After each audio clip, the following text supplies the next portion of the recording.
খাগড়াছড়ির পাহাড়ে নানা রকমের কৃষিপণ্য ও ফল উৎপাদিত হয়, তবে ফল সংরক্ষণের জন্য কোনো হিমাগারের ব্যবস্থা নেই।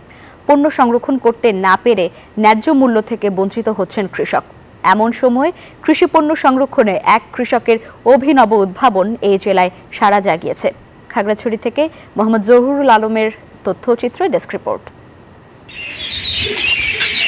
খাগড়াছড়ির পানছড়ির তালুকদারপাড়া গ্রামে ঘরের সিলিংয়ে ঝুলিয়ে রাখা হয়েছে 1 মনেরও বেশি টমেটো। ফজলুল কবিরের বাড়িতেই দেখা মেলে এ পদ্ধতিতে রাখা টমেটোর কার্যক্রম। নতুন এই পদ্ধতির উদ্ভাবক শরীফ মাহমুদ ছোটন শক্ত রশিতে বেঁধে সিলিংয়ে ঝুলিয়ে রেখেছেন গাছ সহ টমেটোগুলো।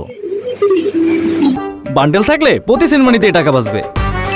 বিকাশ সেনমানি বান্ডেল কিনে জিতুন প্রতি লেনদেনে। উদ্ভাবক ছোটন বলেন, টমেটোগুলো হালকা পাকলেই গাছ সহ রশিতে বেঁধে ঝুলিয়ে রাখা হয়। আর এই পদ্ধতিতে টমেটো 6-7 মাস টাটকা থাকে, স্বাদও চমৎকার।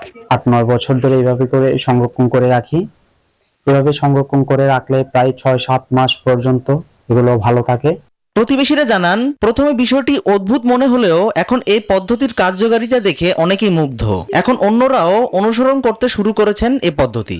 দেখে আমার খুব সুন্দর লাগছে টমেটোগুলো। এলাকাতে আরো অনেক লোক উৎসাহী আগামী এভাবে সংরক্ষণ করার জন্য। টমেটো দীর্ঘ কয়েক বছর যাবৎ সংরক্ষণ করার জন্য এটি একটি সহজ পদ্ধতি। কৃষিবিদদের মতে, সিলিং বাঁশের হওয়ায় পর্যাপ্ত আলো বাতাস অনায়াসে চলাচল করতে পারে, ফলে টমেটো টাটকা ও সতেজ থাকে। গাছ সহ টমেটো কিনে ঘরের সিলিং এ ঝুলিয়ে রাখেন। তিনি এ থেকে প্রায় সারা বছর টমেটো দিতে পারেন। যেহেতু ওনার সিলিংটা বাঁশ দিয়ে তৈরি, এখানে প্রচুর পরিমাণ আলো বাতাস প্রবেশ করার সুযোগ থাকে এবং টমেটোগুলা নষ্ট হয় না। সরকারি পৃষ্ঠপোষকতা পেলে নতুন এই পদ্ধতি ছড়িয়ে পড়বে দেশ জুড়ে, প্রত্যাশা সংশ্লিষ্টদের।